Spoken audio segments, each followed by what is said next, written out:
Sinimula ni Andrea na linisin ang opisina ni Ismael nang may mahigop ang vacuum. Nang buksan niya ang machine ay nagulat siya nang makita ang isang rolyo ng pera. Saan galing ang mga to? Tiyak na silang taga-maintenance ang pagbibintangang kumuha ng pera. Galit na tumayo si Andrea at nagmamadaling pinuntahan si Ismael. Sa'yo ba to? Mataray niyang tanong. Akin yan, salamat. Muntik nang matawa ang binata sa galit at magandang mukha ni Andrea. Sadya niyang inilagay ang pera sa sahig para subukin ang integridad nito. At base sa reaksyon ni Andrea, pwede nang makipagkilala rito ang kanyang ninong Ramon. Mag-iingat ka sa susunod. Kami ang pagbibintangang kumuha niyan at pwedeng masira niya ng vacuum. Your honesty does you proud. Nakangiti pa ring tugon ni Ismael. Lalong nagalit si Andrea sa sinabi niya. Huwag mo akong bulahin. Mahirap ako pero hindi ako magnanakaw. Masyado kang mapanghusga. Napatiimbagang naman si Ismael sa pabulyaw ni Andrea. Sumusobra na ito. Aniya sa sarili. Nasabi mo na ang gusto mong sabihin at nirerespeto ko ang katapatan mo. Kahit na hindi ko gusto ang paraan ng salita mo. Sa ngayon makakaalis ka na. Marami pa akong gagawin. Utos niya sa nagyayelong tinig. Gulat na gulat naman si Andrea sa biglang pagbabago ni Ismael. Tumalikod na siya. Pipihit sana siya para humingi ng pasensya. Pero nagbago ang isip niya nang maisip na pagsasayang lamang iyon ng oras. Pagkatapos niyang makita ang kalamigan sa tinig nito. Alam niyang naging basto siya sa pagtataas ng boses kay Ismael.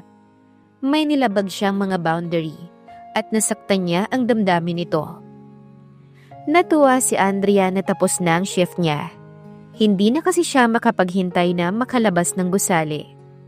Naglalakad ang dalaga patungo sa bus stop nang may malaking bultong humarang sa daraanan niya.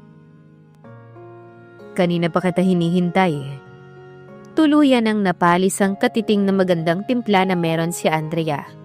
Nang makilala ang humarang sa kanya, si Jasper, ang boyfriend ni Linda na dating kasama niya sa apartment. Ang katawan ni Jasper ay katulad ng sa isang bodybuilder at mapanganib ang dating dahil sa laki nito. Naiinis siya na may lakas ng loob pa itong lumapit sa kanya pagkatapos niyang lantarang ipakita na hindi siya interesado rito. Anong ginagawa mo rito at bakit kailangan mo kong abangan? May pag-aakusa niyang tanong. Gusto kitang makita, makausap, yun lang. Pero hindi ko gustong makipag-usap sa'yo. Mataray niyang sabi at tinangkang lagpasan si Jasper.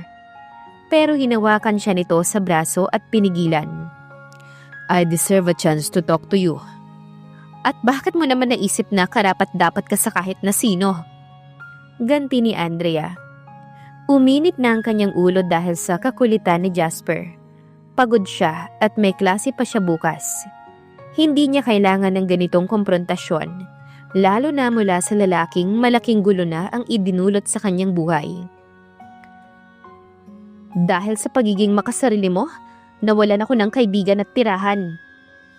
Hiwalay na kami ni Linda, malaya na ulit ako. Mayabang na pagbabalita ni Jasper. Kaya ako nandito ngayon. Hindi ako interesado, Jasper. Bitawan mo ko. Sabi ni Andrea habang pinipilit kumawala sa mahigpit na pagkakahawak ng lalaki. Huminahon ka, Andrea. Gusto ko lang namang makipag-usap sa'yo. Sinabi ko nang bitawan mo ko eh. Galit na ang sigaw ni Andrea dahil sa ayaw siyang bitiwan ni Jasper. Bitiwan mo siya. Mula sa kung saan ay lumitaw si Ismael. Mahina ngunit mahihimigan sa tono nito ang pagbabanta. Hinarap ni Jasper si Ismael habang hawak pa rin siya sa braso. Huwag kang makialam dito pare. Nangahamong sabi ni Jasper. Nababahalang tinitigan ni Andrea si Ismael. Nakita siguro nito ang nangyayari habang palabas din ng gusali. Bitawan mo si Andrea. Utos muli ni Ismael. Huwag ka nang makigulo pa, Ismael. Sabi ni Andrea habang pinipilit pa rin kumawala sa pagkakahawak ni Jasper. Tama siya. Huwag kang makialam kung ayaw mong magsisi ka pare. Sigaw ni Jasper, dahilan para mamutla at manginig si Andrea. Pribadong usap. Sinasaktan mo na yung babae pare. Putol ni Ismael sa sinasabi ni Jasper. Nainis naman si Jasper, saka inundaya ng suntok si Ismael. Napasinghap si Andrea pero nakailag si Ismael na mabilis gumanti ng suntok. Napaatras si Jasper sa lakas ng suntok. Marahan itong itinulak si Andrea sa bangketa para maisugod ng walang sagabal. Sa ginawa ni Jasper ay nawalan si Andrea ng balanse. Napahiyaw siya sa sakit kasabay ng pagbagsak niya sa semento. Halos kasabay niyon ay nakarinig siya ng sigaw. Galit na tinig ni Jasper. At ang kasunod niyon ay ang papalayong yabag ng sino mang tumatakbo. Huwag kang gumalaw. Ani Ismael, nang makita ang dugong nagsisimulang kumalat sa kanyang pantalon. Baka may bali ka at sugat. Tingin ko wala, masakit lang. Ramdam ni Andrea ang pananakit ng mga pasa at sakit na mga gasgas sa kanyang mga binti at mga braso. Abala naman si Ismael sa pakikipag-usap sa cellphone. Dadalhin kita sa doktor. Maya-maya ay sabi nito, hindi na kailangan. Upang patunayang ayos lamang siya, ay sinubukan ni Andrea na tumayo. Ngunit parang umikot ang paligid sa biglang paggalaw niya. Sumandal uli siya sa matipunong braso ni Ismael habang nilalabanan ng panlalambot ng katawan. Anong nangyari? Nabahagang buntot ng lalaking yun, ayon at kumaripas ng takbo. Kailangan mo tong i-report sa pulis. Huwag na. Tanggi ni Andrea sa kabila ng pangambang ulitin ni Jasper ang ginawa. Abala lang kapag nagsumbong pa siya sa pulis. May humintong kotse sa tapat nila. Yumuko si Ismael upang buhatin siya at isakay sa kotse. Maingat siya nitong inihiga sa backseat at tinabihan siya. Mula sa pagkakahiga ay tinitigan ni Andrea si Ismael. Sanay siya sa malamig at mapanuring tinging ipinupukol nito sa kanya kapag naglilinis siya. Ngunit ngayon ay magkahalong galit at pag-aalala ang mababaka sa gwapong mukha ng binata. Kapag nakatitig ito sa kanya ng ganon, ay hindi niya ito matiis at kinakabahan siya dahil doon. Kaninong kotse to? Sinong nagmamaneho? Tanong niya. Akin. Isa sa mga gwardyang nagmamaneho para mabantayan ka. Bakit hindi ka nalang tumawag ng ambulansya? Mas mabilis tayong makakarating sa klinika kapag ganito. Saka kailangang matignan ka ng doktor. Muling nagbaba ng tingin si Andrea. Nangihina siya at parang masusuka para makipagtalo pa kay Ismael. Kahit na hindi na malamig ang pakikitungo sa kanya, napaka-dominante pa rin ito. Parang si Jasper. Pero hindi makatarungan na ikumpara si Ismael kay Jasper. Nakokonsensyang naisip ni Andrea. Kung tutuusin ay estranghero si Ismael, ngunit inilagay nito sa panganibang sariling buhay. Mailigtas lamang siya mula kay Jasper. Nasaktan ka ba ni Jasper? Pabulong niyang tanong. Pagkabalandra kasi niya sa bangketa, ay hindi na niya nakita pa ang mga sumunod na nangyari sa dalawang nagpambuno. Hinaplos ni Ismael ang panga nito. Nasuntok niya ako ng isang beses bago ko siya napatumba. Magkakapasa ako pero yun lang. I'm sorry. Pabulong na saad ni Andrea. Hindi ko alam na haabangan ako ni Jasper. Hindi ko inaasahang magkikita pa ulit kami. Dating nobyo? Naku, hindi no. Hindi ako makikipagrelasyon sa isang katulad ni Jasper. Hindi ko gusto ang mga katulad niya. Boyfriend siya ng kaibigan ko. Pinagmasda ni Emilio si Andrea. Ang nakatikom na mapupulang labi ng dalaga ay senyales na ayaw na nitong pahabain ang paliwanag tungkol sa lalaki na yon. Ang itim at alon-along buhok ni Andrea ay nakalatag sa upuan at ang mga mata ay puno ng agam-agam. Nanginginig pa rin ito sa takot. Ang liit-liit ni Andrea at parang ang nagdadala siyang yakapin ito upang aluhin. Natigatig si Emilio sa udyok na yon.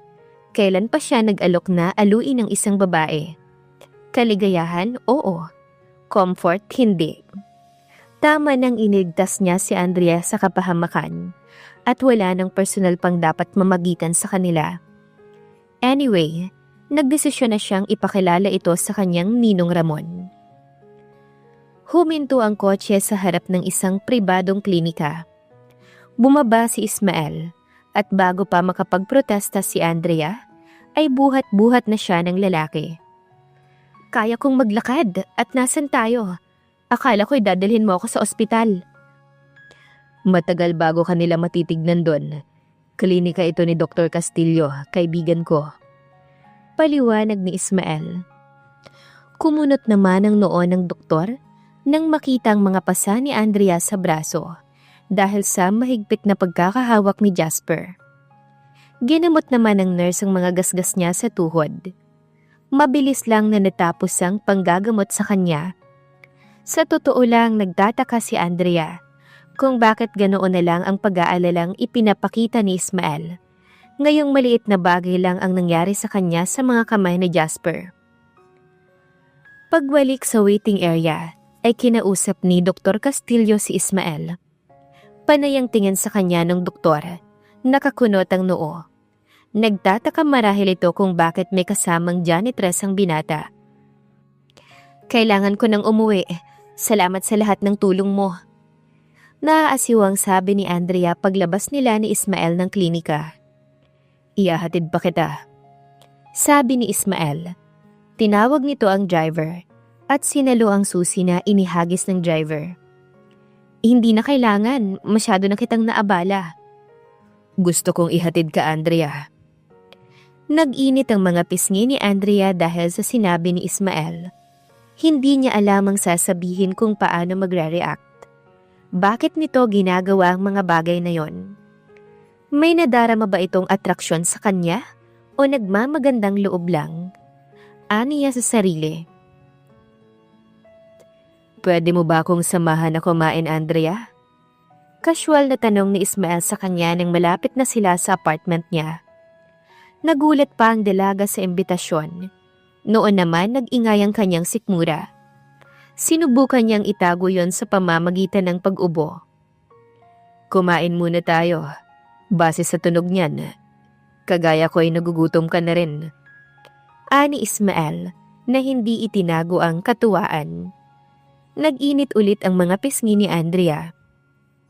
Buong buhay niya ay ngayon lamang siya sobrang na-conscious sa presensya ng isang lalaki. At kinakainis niya yon. May kainan dun sa kanto malapit sa apartment ko.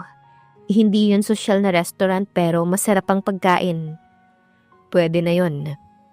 Ani Ismael na sinunda ng direksyong itinuro ni Andrea at nagpark. Alam niyang nakasunod sa kanya ang mga bodyguard niya na marahil ay humahagalpak ng tawa tuwing namamatayan siya ng makina. Idinahilan niya kay Andrea na bago ang sasakyan, ngunit ang totoo, nasa kolehiyo pa siya nang muling magmaneho. Halos buong buhay niya ay may driver siya na nagmamaneho para sa kanya. Pagpasok pa lang nila sa kainan, ay mababanaag sa tikas ni Ismael ang kaibahan ng estado nito sa buhay sa mga ordinaryong panggabing empleyado na kumakain doon. Hindi pa nakatulong ang pag-angat ng aristokratikong kilay nito nang malamang self-service ang kainan. Habang nakatitig si Ismael sa menu, ay napansin ni Andrea na maraming babae ang nakatitig at lantaran ng pinapakitang paghanga sa binata. Hindi niya masisisi ang mga babae. Mula sa alon-along buhok, matikas na pangangatawan at pangahang muka. Makatawag pansin talaga si Ismael at siya ang kasama nito. Itinuwid niya ang mga balikat at ngumiti. Pagdating sa checkout ay naglabas ng pera si Andrea at iginiit na babayaran ang sariling pagkain. Bagay na ipinagtaka ng lubos ni Ismael. Walang babaeng nagbabayad kapag ako ang kasama. Aroganteng sabi nito at binayaran na ang mga pagkain. Hindi ako nagpapalibre ng pagkain sa mga lalaki para wala silang inaasahang kapalit. Sabi ni Andrea nang makaupo na sila. Hindi na nagkomento si Ismael. Magkwento ka tungkol sa Jasper na yon. Sa halip ay sabi nito. Isang gabi doon sa dati kong apartment, bigla kong hinila ni Jasper at tinangkang halikan. Nakita yun ni Linda. Kashare ko sa apartment at girlfriend ni Jasper. Pagkukwento ni Andrea na hindi maiwasang itaas ang mga mata sa pangit na alaala. Inakusahan ako ni Linda na nakikipaglapit kay Jasper, kaya pinaalis ako sa apartment. At si Jasper? Siyempre, napatawad siya kaagad ni Linda. O yun ang akala ko. Pero ang sabi ni Jasper kanina ay hiwalay na sila. Pero ang totoo, ayoko pa rin magkaroon ng ugnayan kay Jasper. Magkwento ka pa tungkol sa'yo. Hindi ko nakilala ang tatay ko. Pag-amin ni Andrea. Naghiwalay sila ng nanay ko. Hindi pa man ako ipinapanganak, ay nawala rin siya kaagad. At ang nanay mo naman? Inatake siya sa puso noong 17 ako. Ikaw, nasa ng mga magulang mo? Tanong niya. Natutuwang interesado ito sa personal niyang buhay. Nawala sa aksidente ang mga magulang ko. Mga 10 taon nang nakararaan. Nag-iisang anak ako at maliban sa ilang malayong pinsan, ay mag-isa na ako sa mundo. At mas gusto ko yon. Napakunot noo si Andrea sa pagkagulat. Bakit naman? Puro pagdurusa at hirap lang ang dala ng mga kapamilya. Sabi ni Ismael. Nag-isang linya ang bibig nito sa mapanghusgang pahayag na yon. May dala rin namang saya at seguridad ang pagiging bahagi ng isang pamilya. Naranasan ko yon doon sa umampon sa akin. Ako, matagal ko nang gustong magkaroon ng sariling pamilya. Walang pag-aatubiling sabi ni Andrea. Pinakatitigan ni Emilio si Andrea. Iniisip niya kung anong meron sa mukha ng babae na naka-attract sa kanya.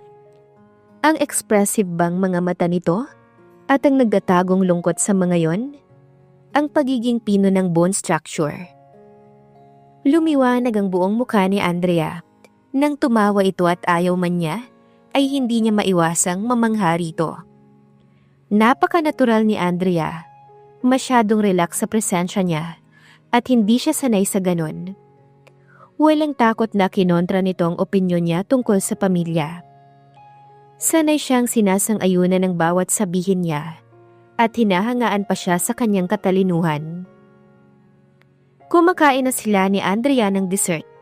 Tila nag-enjoy ang dalaga sa pagkain ng ice cream. Tinitigan naman ni Ismael ang mapupula nitong mga labi. At ang agarang pagbalot sa kanya ng kakaibang init ang nagpabalik sa kanya sa realidad. Sa unang pagkakataon ay pinagdududahan niya kung sadya ba ang panunukso nito sa kanya at kung ang pagiging tila inosente ay pakanalang nito upang mabitag ang mga hindi nag-iingat sa kagaya nito. Alam ni Andrea na pinagmamasdan siya ni Ismael. Ramdam niya iyon sa bawat pagbuntong hininga nito. Oras na para magpasalamat sa iyo at umuwi na. Sabi ni Andrea na tumayo na. Handa nang tumakas dahil hindi nagugustuhan ang mga damdaming pinupukaw ni Ismael sa kanya. Laging nagdudulot ng takot sa kanya na baka nagmana siya sa kanyang ina pagdating sa mga lalaki. Madaling ma-impress sa mga lalaki si Ivy. Iniisip nito na ang bawat makakarelasyon ang magdudulot dito ng tunay na ligaya. Tumayo na rin si Ismael. Hawak ang kanyang jacket. Handang isuot iyon sa kanya. Hindi ako sanay sa ganitong atensyon. Pag-amin ni Andrea. Nagiinit ang mga pisngi habang palabas sila ng kainan. Pwede mo na akong iwan. Malapit lang naman ang apartment ko rito. Hindi nagsalita si Ismael pero binaliwala ang sinabi niyang makakaalis na to. Inaalis niya ang lock ng pinto nang pigilan ng kamay nito ang kanyang braso. Tiningala niya ito at nagtama ang kanilang mga mata. Inihaplos ni Ismael ang mga daliri nito sa kanyang buhok. Yumuko at dinampian ng halik ang kanyang mga labi. Sa umpisa'y natigilan si Andrea. Ngunit nawala rin iyon at wala siyang nagawa kundi ang tuluyang magpatangay sa agos ng kanyang puso. Iniyakap niya ang kanyang mga braso sa leeg ng lalaki at natuwa siya nang kabigin pa siya nito palapit. Mas naging malalim ang mga halik ni Ismael at napasinghap si Andrea. Desperado siyang matugunan ng kakaibang init na ginising ni Ismael sa kanyang katawan. Sa kabila ng takot sa maaaring kahinatnan, hindi niya gustong doon lang magtapos ang gabing yon. "Gusto mo bang magkape?" Pinigilan ni Andrea na mapangiwi. Ibang pakahulugan lang iyon sa naganap sa kanila, hindi ba? Kaya bakit niya inalok niyon si Ismael? Ang aso niyang si Blue ay na kay Rosa, ang byuda niyang kapitbahay. Kaya ang tanging bumabasag sa katahimikan ng kanyang apartment ay ang nakabibinging kabog ng kanyang puso. Natatakot si Andrea at hindi sigurado sa ginagawa. Pero ayaw na niyang mamuhay sa takot. Takot na matulad siya sa kanyang ina. "I want you." Marahas na pag-amin ni Ismael na sinundan ng muling paghalik sa kanyang mga labi. Hinayaan ni Andrea na halikan siya ni Ismael. "Nasaan ang kwarto mo?" "Hindi ko to ginagawa, Ismael. Hindi ko gawaing magsama ng lalaki sa bahay ko." "Hindi ako kung sinong lalaki lang, sweetheart." "Unang pinto sa kanan." Bantulot na sabi ni Andrea. May kung ano kay Ismael na nagpapadala at sumasamo sa kanya. Buong tapang na isinara ni Andrea ang pinto ng may mga pagdududa sa kanyang isip. At alam niyang may magaganap na hindi niya alam kung ano ang kahihinatnan sa darating na araw. Umiibig na ba si Ismael kay Andrea? Abangan sa susunod na kabanata. Please like, share, subscribe for more updates. Maraming salamat po.